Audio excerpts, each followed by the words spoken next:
اور ماشاءاللہ اللہ توفیق سے کمرہ درود یعنی جس میں بیٹھ کر کے درود پاک اس وقت پڑھا جا رہا ہے، بلڈنگ نمبر 13 میں جو روم بنایا گیا ہے درود پاک پڑھنے کے لیے، تو اللہ کی توفیق سے ابھی میں آیا تو مجھے بتایا گیا کہ 2 بجے رات تک مسلسل سرکار پہ درود پاک پڑھا جا رہا ہے۔ الحمدللہ بڑی سعادت کی بات ہے۔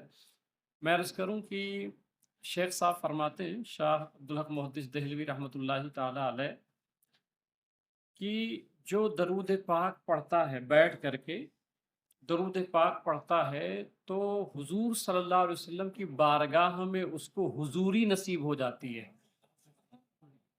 اب حضوری کسے کہتے ہیں؟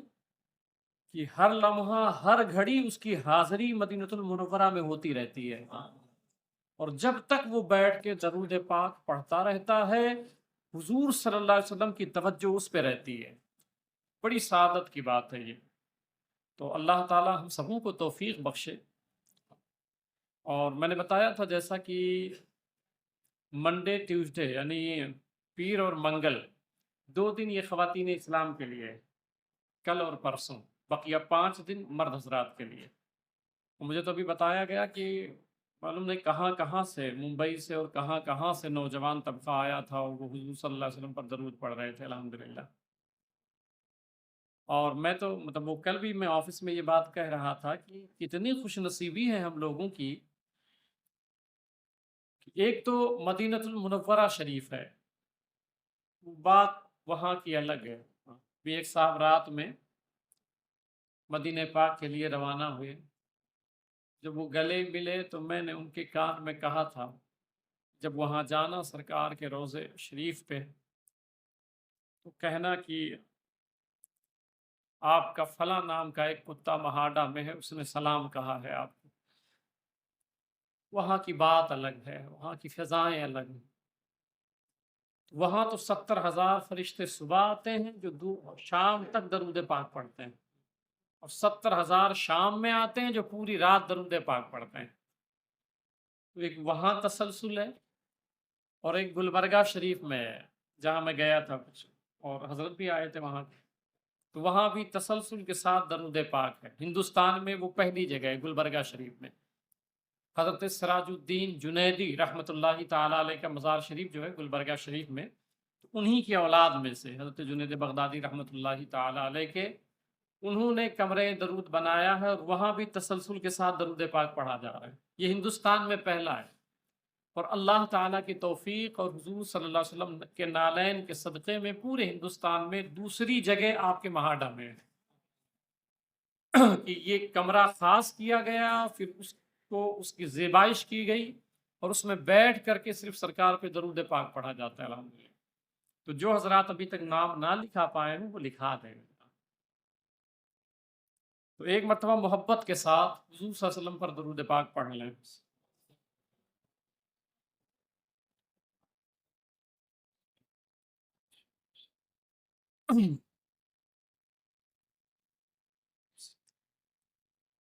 حضور صلی اللہ علیہ وسلم نے ارشاد فرمایا، میں نے کل 2 دن سے تسلسل کے ساتھ حقوق والدین پہ، ایک صحابی رسول نے جب یہ عرض کیا کہ آقا میں جہاد میں جانا چاہتا ہوں، سرکار علیہ السلام نے فرمایا ماں زندہ ہے؟ عرض کیا ہاں آقا ماں والدہ زندہ ہے ہماری۔ تو سرکار علیہ السلام نے فرمایا پھر جا کے ماں کی خدمت کرو، کیوں؟ الجنت تحت اقدام الامہات، کہ تمہاری جو جنت ہے وہ تمہارے ماں کے قدم کے نیچے ہے۔ آپ اندازہ لگائیں کہ ہم لوگ جو حج کرتے ہیں یا عمرہ کرتے ہیں یا جو ابھی تسبیح و تحلیل اور یا روزہ رکھتے ہیں، اس کا مقصد کیا ہے؟ کہ اللہ ہم سے راضی ہو جائے اور جنت ہمیں مل جائے جنت ہمیں مل جائے۔ مگر آپ ذرا سوچیں کہ جو 10 20 حج کیے ہوئے ہیں یا صدقہ خیرات کرتے ہیں، سب کا مقصد یہ ہے کہ میرا مولا ہم سے راضی ہو جائے تاکہ ہمیں